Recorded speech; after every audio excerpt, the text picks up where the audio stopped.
All right. Okay, guys, so welcome to the call. We have Follow Your Bliss Family. We have Team Machine. We have Fitabulous coaches, and then we have Team Living Fit. And then we also have our special guest speakers tonight. We have Justin and Dionna Hickox. I met them at an Insanity certification, I guess a year and a half ago, right?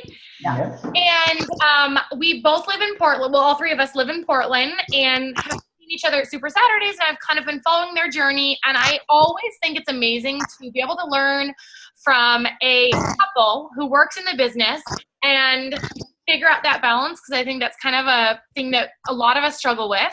And so I asked them to speak on a call and share what they do, what their secret to success is, because Dionna, you are a 3-star diamond? Correct. 3-star lifetime diamond. And you went to the New Leader Conference? Correct. Right. Last year. Yeah. Last year. Okay. So they have all kinds of awesome things, and I am excited to hear from them. And I'm going to, hold on, I feel like I can hear people. I'm going to mute everyone. Okay. And I'm going to turn it over, and they're going to share, I think it's the 3 fuel sources for coaches, and then also how they kind of work this business together. So, floor is yours. Fantastic. Well, first of all, before we say anything, and you're going to hear a lot from me, so I apologize to you guys ahead of time. She'll come in at the end, but I'm the talker. But before we even start anything, I have to say, you guys, everybody on this call, you guys are so lucky to have the leaders that you have on this. Like, we honestly, truly feel honored to be able to talk in the presence of the people that are on this call. You guys have a team that is like, and I'm not just blowing smoke up your, I don't know if I should, I'll try to tone it back. I'm not just blowing smoke up, right? Like, you do not have to tone back. Have you met me? You do not have okay, to. I don't know, but it's not just your team. Go for it. Okay, I'm not trying to blow smoke up your ass, guys.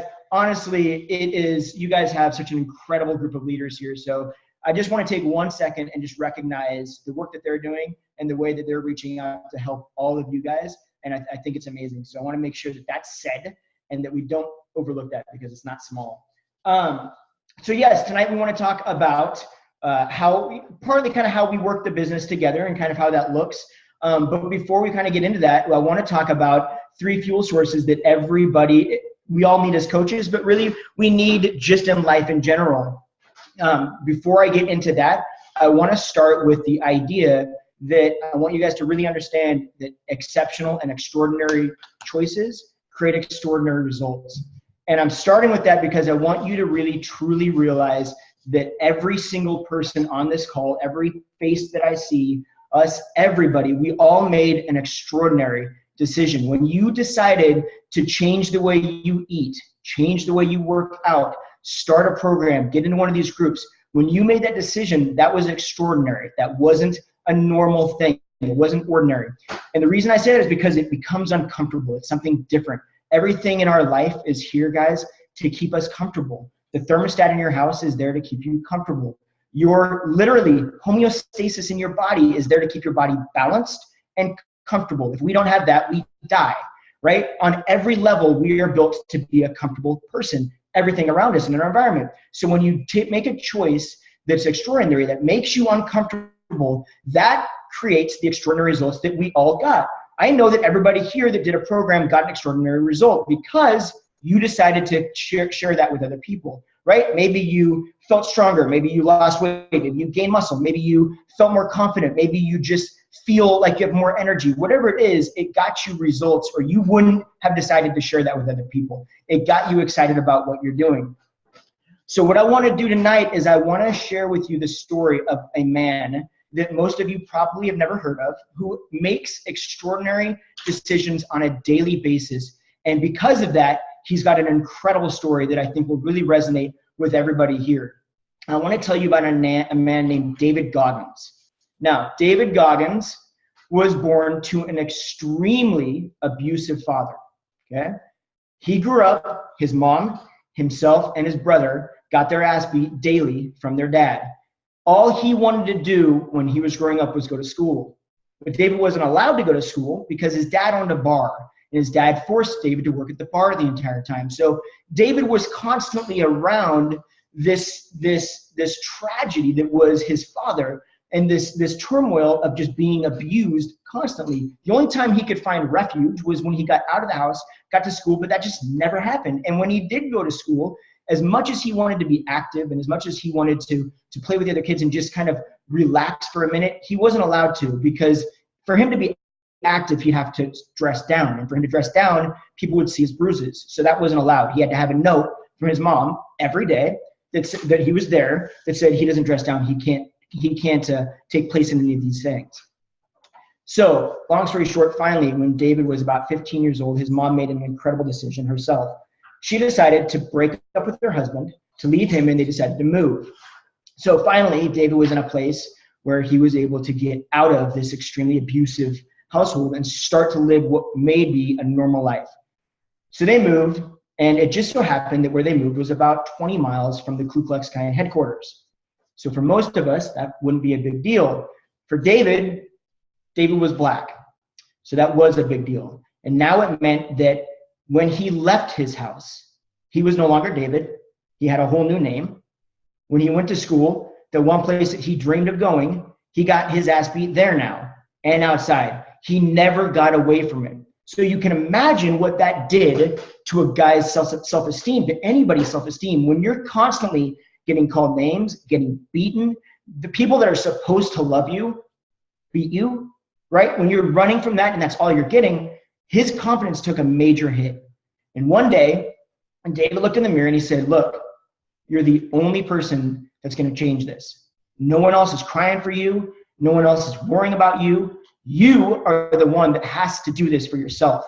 So he made a choice, and that choice was to start doing things that were uncomfortable. He recognized that if he could do the things that made him uncomfortable, that he didn't want to do, if he could make those choices, every time he completed one of those things, he would raise his self-esteem. And that was his action. That was what he decided to do. He made that decision that day, and it stuck with him for the rest of his life. When David graduated high school, which he did graduate, barely, when he graduated, he decided to go into the military. And like David Goggins, he decided, well, I'm not going to just go into the military. I hate air. Like, I don't want, like, heights terrify me, and I don't like water. So naturally, I'm going to become a Navy SEAL. Like the team that spends the entire day in the water and jumping out of planes, he's like, that's for me, right? So he goes up for the Navy SEALs. Guys, if you're not aware of this, like, for a person that doesn't like water, let me just, I don't know how many people here are aware of what they do during BUD/S training. Like when you're trying to become a Navy SEAL, literally they have something called drown proofing, where they, no lie, they tie your hands behind your back, they tie your feet together, and they put you in a pool that's about 10 to 16 feet deep. And you bob down, and you bob back up, and you take a breath of air, and you go down, and you do this over and over and over again amongst a bunch of other stuff with everything tied and bound, right? They call it drown proofing. I personally like the water, right? I'm not like, I like to, that shit terrifies me, and I enjoy the water. But there is no way I would ever do something like that. This is a man that makes those choices, being more concerned about water than I am. He's like, this is what I need to do because this is how I'm going to change my life. He becomes a Navy SEAL, and he heads into a few different deployments. He finally was in one deployment. It was his last deployment, and he said that he describes it as a bad situation. And for me, I'm looking at it like, dude, you're a Navy SEAL. Like, you're only in bad situations. You have no good situations. They didn't like, oh, yay, that's a party, we'll send a SEAL. You are a bad situation. That's your job. Well, for him, the bad situation looked like a lot of his team, about 6 other SEALs, died in a helicopter wreck that day. So for him, huge hit. The thing about the SEALs is they do everything together. They have this model that says no man left behind. And in some cases we might say that, and it's kind of like, oh, to them that's a lifestyle. That isn't something that they take lightly. That isn't just some shit that they have printed on a wall that they think is cute. That is an absolute no man left behind. It is a family. These people are absolute family members. They have a deep bond. So when he lost those people, he lost his family. For him, it was probably one of the few families he actually had his entire life, right? So he took a step back. He decided, look, I need to take a step back and I need to start figuring some stuff out. And he got the idea that he wanted to do something that was really deeply passionate and that was really important. He decided he wanted to raise money for a fund that gave high school kids or give kids money to go to college. So fallen soldiers, It would give their kids money to go to college. It was a deep thing for him because he wasn't allowed to go to school. He was never able to. So for him, that was a massive, massive deal. And it was something that's very important to him. So he decided, I'm going to raise money. What am I going to do? Well, in true David Goggins fashion, he literally Googled hardest things to do in the world. No lie. Hardest things to do in the world, I'll do that, right?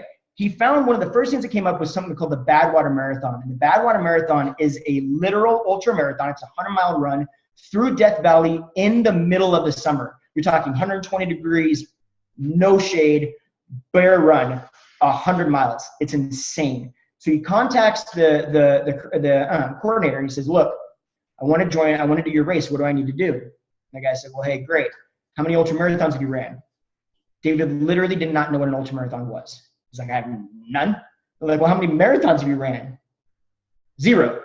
He literally had not ran over 2 miles in 2 years. He's like, I haven't ran anything. Okay. They said, look, you can't join this marathon. It's dangerous. You need to at least complete one other ultramarathon, a marathon, and you need to run under 100. You need to run 100 miles in under 24 hours before we can even let you consider being in this. So he said, okay. 2 days later, he had found another marathon, an ultra marathon in San Diego that he traveled to 2 days after that. Guys, that was all based in enthusiasm. He was enthusiastic about what he was going to do. He was excited about getting into this race. He was excited about raising money.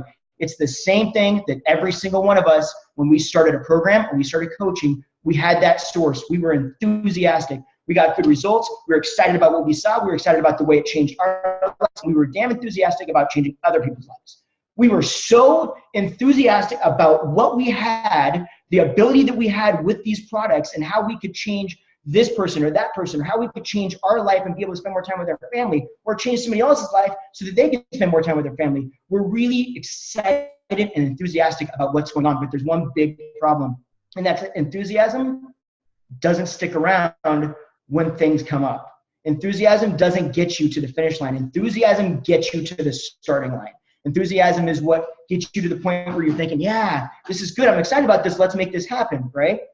But you know what? Enthusiasm does not get you to the point that when you start coaching and you're excited and you're so enthusiastic about what you're going to do and you put up that first post and nobody actually likes it or responds. Or when you take that first chance and it's really uncomfortable and you reach out to that first person, right? You're like, oh, I'm going to invite them. And you send out that invite and they say no. Or when you tell your friends what you're doing and they go, why are you doing that? That's so stupid. Or worse yet, when it's your family, your spouse, right? Enthusiasm alone doesn't get you to the place where you push beyond that. Enthusiasm alone, you stop right there and you start questioning yourself and you say, why am I doing this? I can't do this. And you quit, right? Enthusiasm just gets us to the starting line. It doesn't start the race. As David showed up at this race, this particular race, guys, was one in San Diego. It was extremely underfunded. In fact, it wasn't really funded at all. It's a dirt track. It's a mile long. And basically what I mean by underfunded is, there's literally no support. If you don't bring it, it's not there. Okay. So people show up to this as a team. They show up like a relay team, and they're showing up to, like, they bring in all their own water. They bring in all their own people. They bring in everything. David, guys, I kid you not, showed up with 3 things. He showed up with a folding chair, a box of crackers, and a water bottle. And I don't mean a water bottle refilled. I mean a literal bottle of water.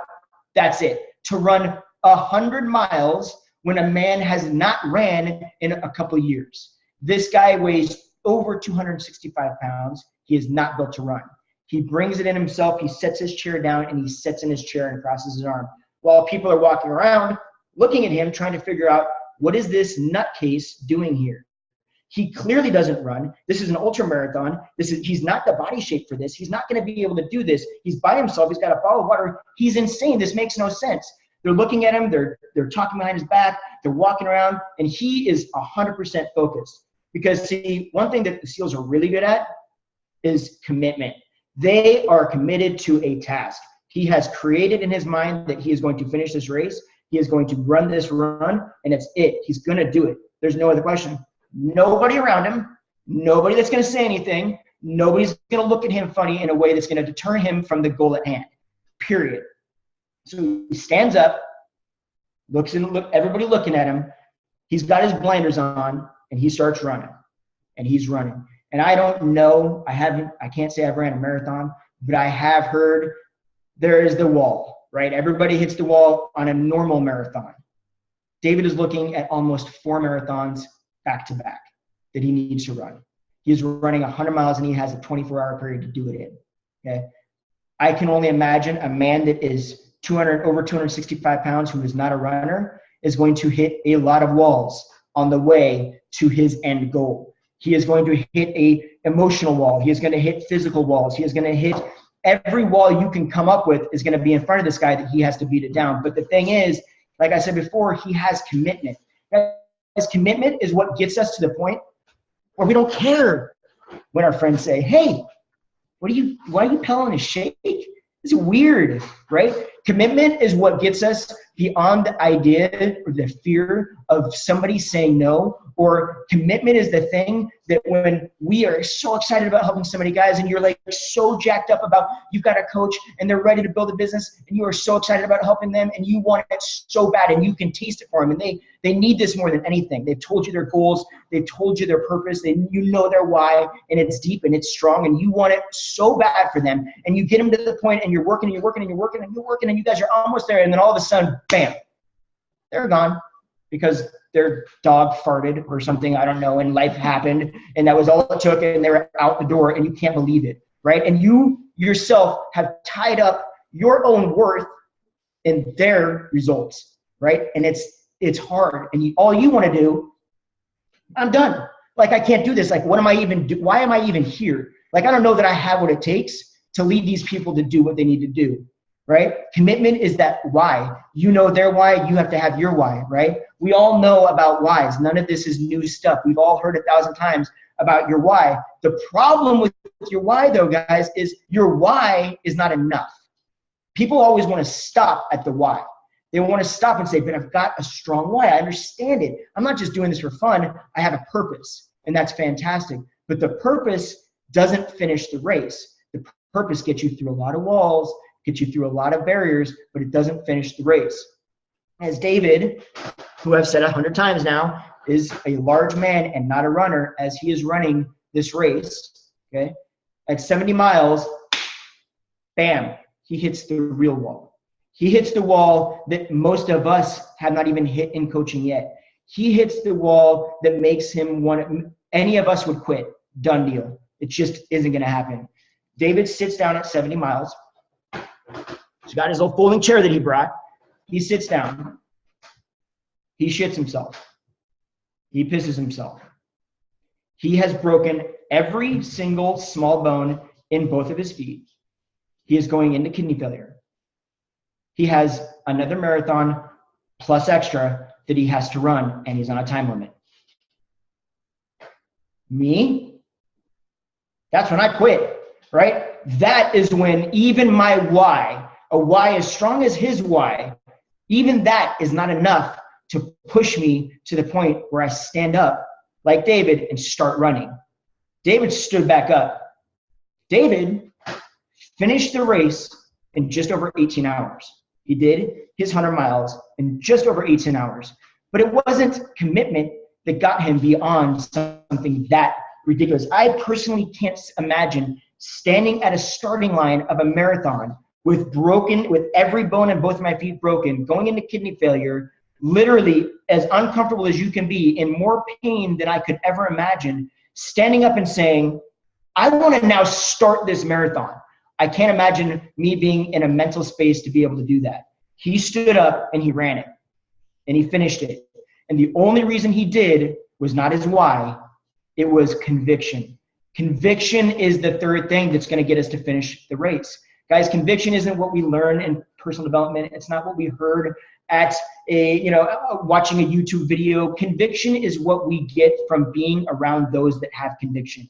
The reason that he was able to finish that race is because those five people that he's an average of, those people that he spends all his time with, they're a bunch of Navy SEALs. They're a bunch of people that don't give up. There's no option to give up. They don't stop. So he doesn't stop, right? That is why when your coach is telling you, be at Super Saturday, be at Summit, be at the team call, be at the retreats, be at, you know, all these events, when they're telling you to be on those one-on-one calls, when they're telling you to do that, that is why. Because commitment isn't always enough. It takes conviction, and conviction is the only way you can get it is through people that have conviction.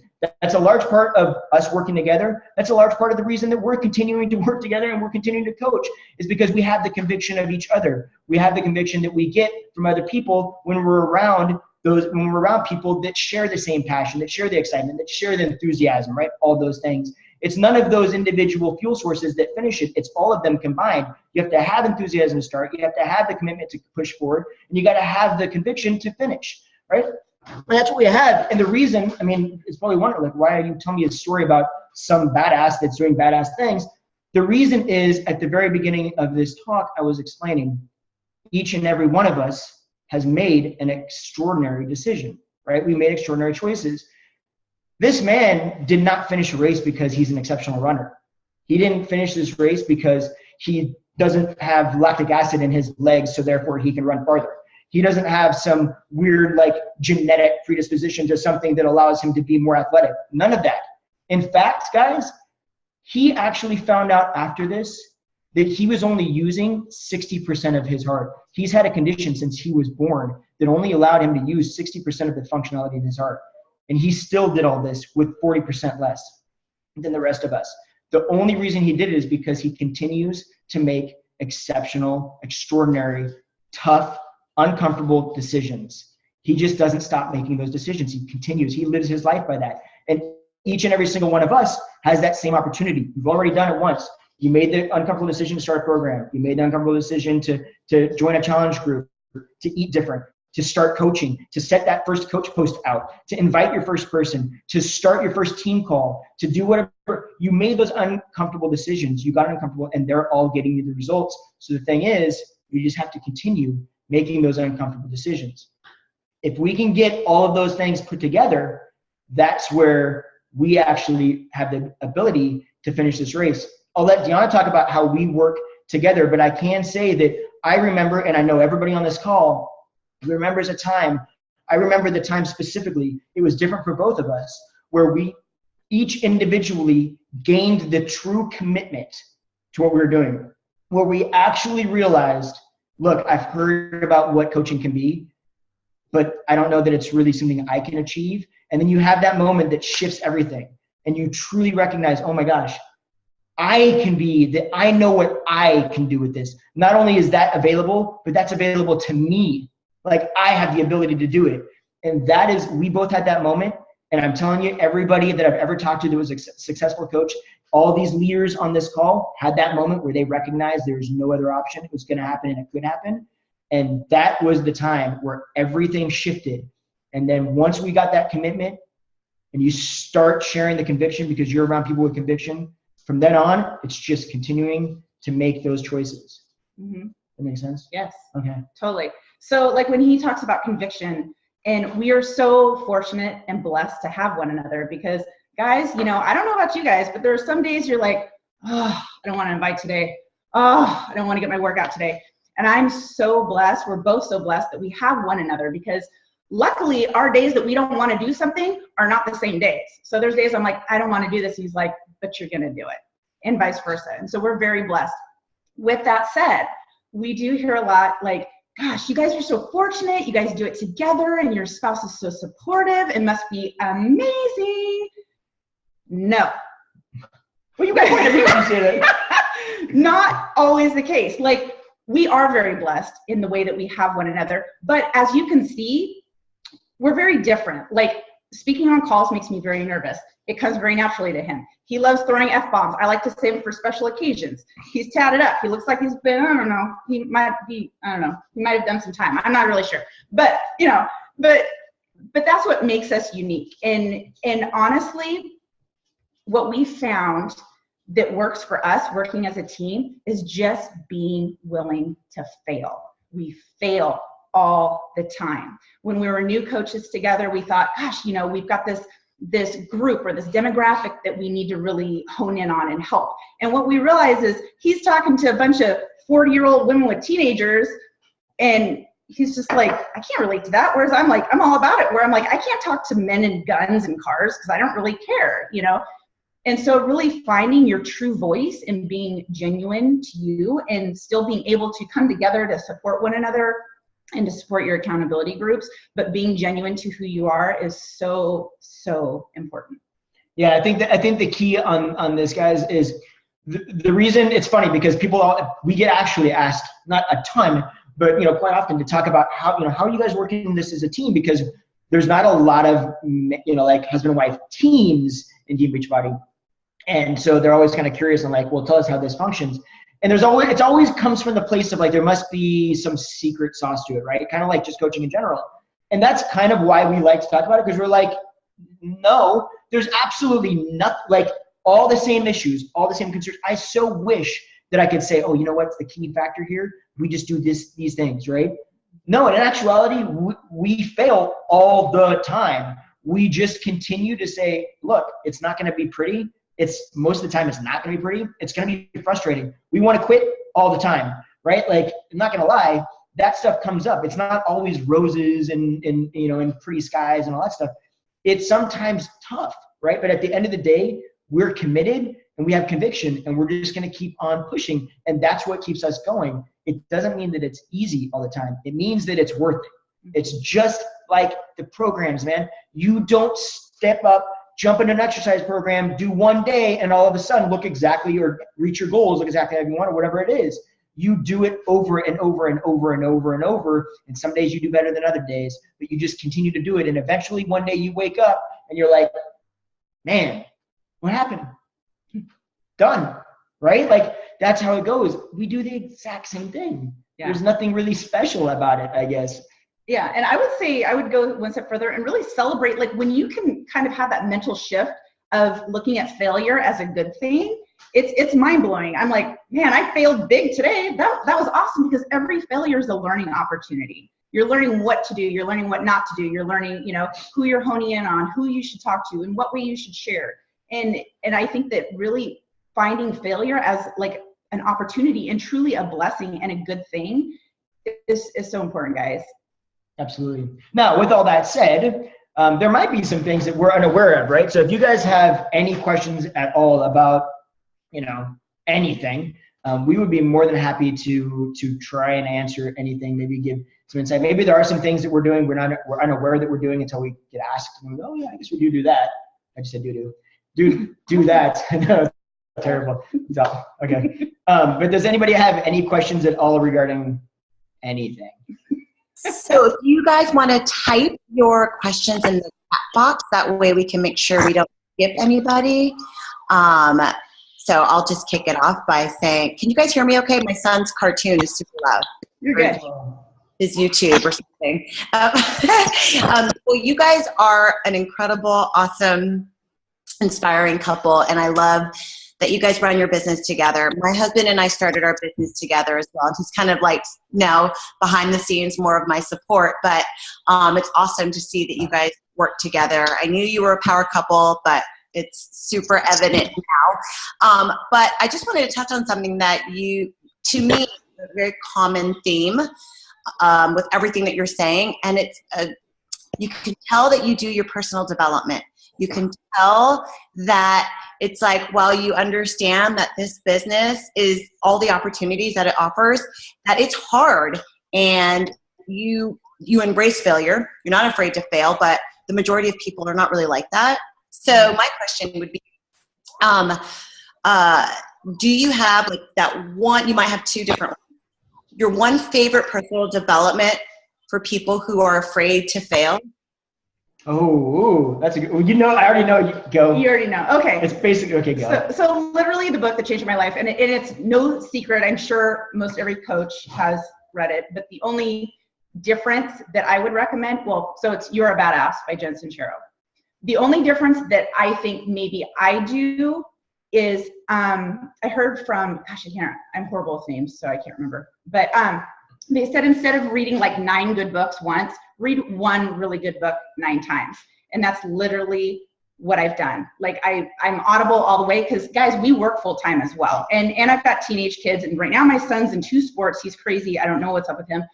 But, you know, so Audible is it to and from work every single day. So I've listened to that bad boy like at least 9 times, probably in the past like year and a half, 2 years. And I always take something new away from it. Like if I could give you a snapshot into my life,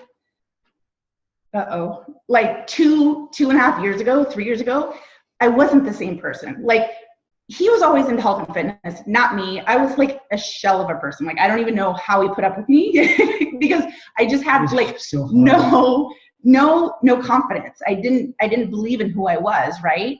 And, you know, at the time I drank too much. I smoked. I didn't work out, eating healthy, forget about that. I grew up on processed foods, you know, and so it's definitely been a journey. It's not like an overnight thing, but it's really making that decision to say, I want to be different.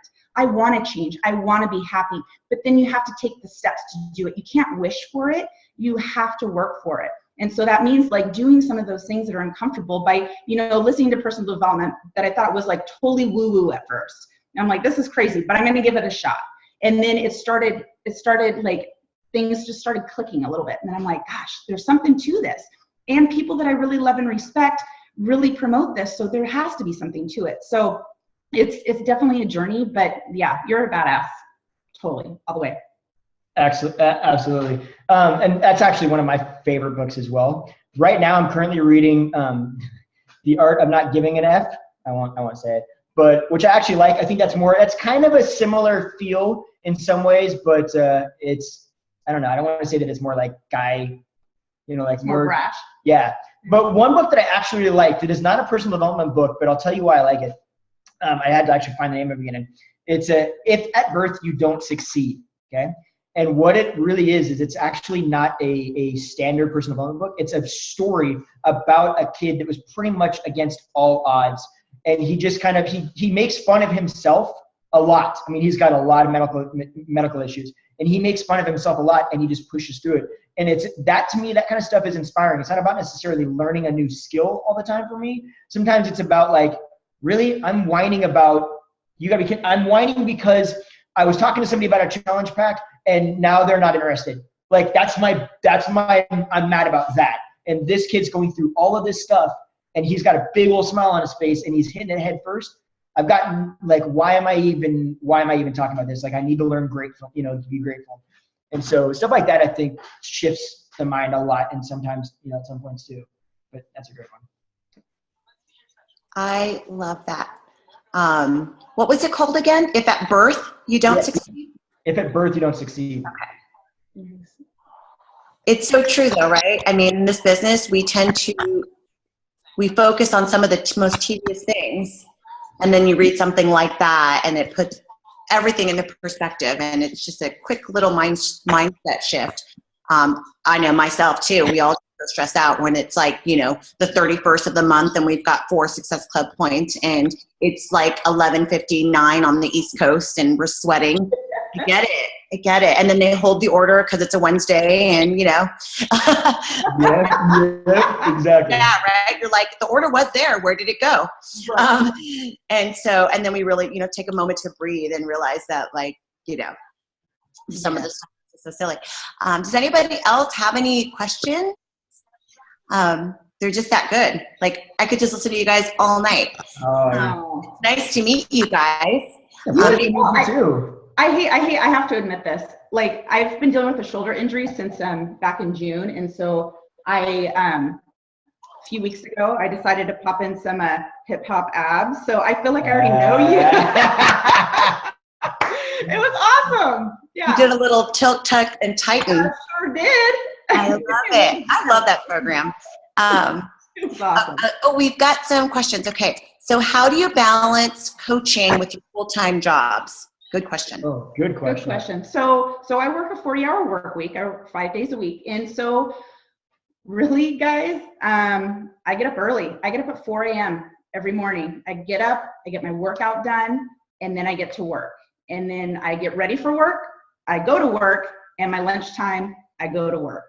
And like, for instance, what I've been doing lately, because I mean, our business is growing. And so it's, you know, I've asked my boss if I can reduce my hours, but she feels that she needs me. I don't think she does, but whatever. And So what I do now actually is I'll take a vacation day like every couple weeks so I can have a full day just to really focus on those things, because we all know the vital behaviors that we have to do every day, but we also have those things that we want to do, right? That kind of make us happy. So I actually take a vacation day every once in a while so I can do those things, like, you know, making the pretty graphics, or maybe it's making a quick ad, or it's doing, you know, setting up some content or whatever it is.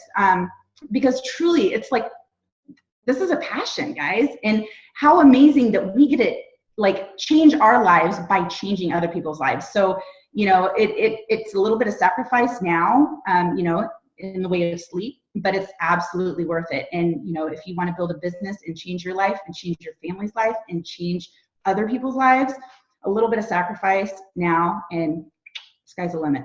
Absolutely. And I'm going to hit on something a little bit different if I can real quick. Yeah. But kind of to that talk though. So we do hear a lot of people that say, you know, like that have spouses that, I don't want to say that spouses that are not supportive, but spouses that just don't know what's going on. And maybe you're a little bit hesitant about the whole thing, especially as a new coach, right? And so one thing I think is extremely important is if you are working full time and you're doing this and you've got a family, I think having a schedule, like a literal, put it in your phone and set, like she's better at this than I am in terms of schedules. I've got mine in my head, and so I just go through it. But I get her schedule actually, and I get notices, like little, you know, like little notifications, you know, such and such, you know, personal development time or whatever it is, right?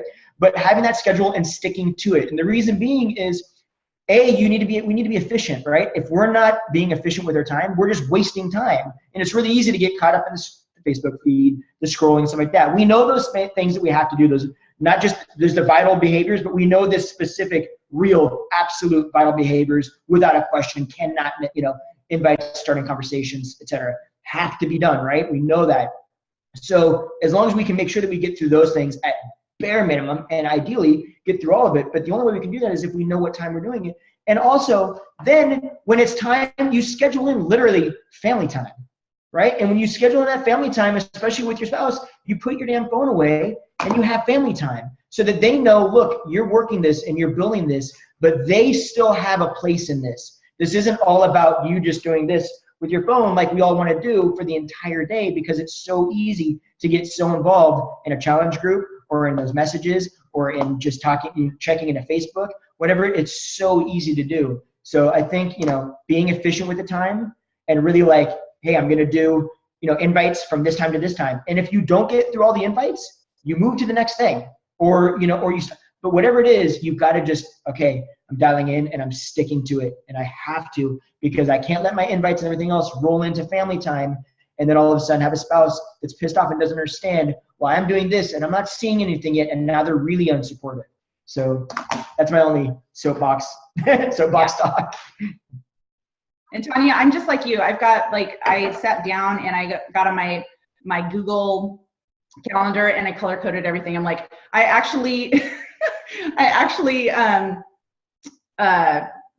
there's snuggle time every night because I'll easily forget about snuggle time, you know, because I'm like, oh gosh, it's bedtime and we haven't had, you know, just one-on-one time yet. So, like, and you know what, ladies, as a guy, honestly, like, even though we work the business together, having her put in, when I actually get notified snuggle time, something just seems like, you know, like we might just think, oh, that's kind of corny. As a guy, that's one of my favorite things that she put in that. I love that because it shows, like, that to me is more than just family time. That's like, oh, she really wants to be with me. That's like personal time with us to connect. I think it's so important, especially for like all coaches, new as well as old, you know, to it's a nice way of letting your spouse know, hey, not only am I going to schedule this all the time for you, but I've got special time here. Like, you are scheduled into this you're just as important as anything else. In fact, you're more than important. I got my family time and I got you and me time, you know? I think it's huge because we all need the support. Right. I love that I just got marriage counseling too. Yes. I love it. I'm going to add snuggle time. My husband's going to be like, what's that? So I don't think we have any other questions, and we definitely want to respect your time so you can go have more snuggle time. but maybe that's not on the schedule yet. So thank you so much for spending your time with all of our teams. I know we were all super excited, and I took a ton of notes, and I'm sure everybody else did. I learned so much from you too, and so it's so nice to see a couple doing this together and to hear how you make this work. So that's it. Have a good night. Enjoy snuggle time, everybody. Thank you guys so much. We really, really, really appreciate it. Have a good night, everybody. Bye.